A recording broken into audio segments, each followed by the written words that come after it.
gusto ko marating. Kaya kahit walang sakit, ako'y nagpagaling. Trinabaho ang lahat, wag lang maranasan masalat. Wala nang choice kundi gampanan, kasi dito ko natapat. Wait lang sa timing, baka di ko pa panahon.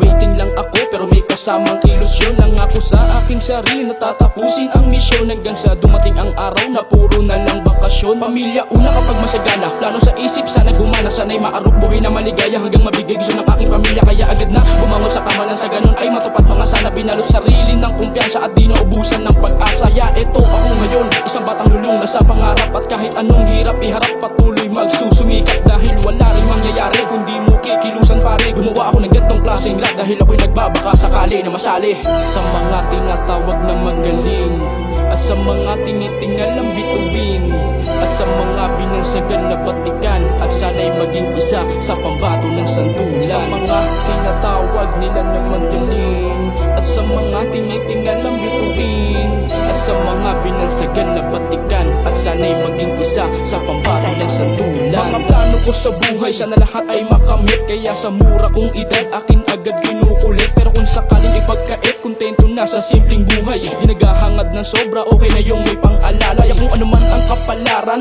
aking tatanggapin. Mga bawat suliranin ay handa ko nang gawin. Basta aking pagsisikapin at aking tiyatiyagain. Hanggang sa dumating ang araw na akin na aanihin yung mga pinaglaanan ng oras, pagod at tuyat. Hanggang ang lahat na walang tiwala sa akin ay magulat. Dahil pwede palang sumikat sa pamamagitan ng pagsulat. Pero ang lahat ng iyon ay akin palang pangarap at di pa naaabot. Wala pang kasiguraduhan, pero aking sinisiguro na aking ding matitikman.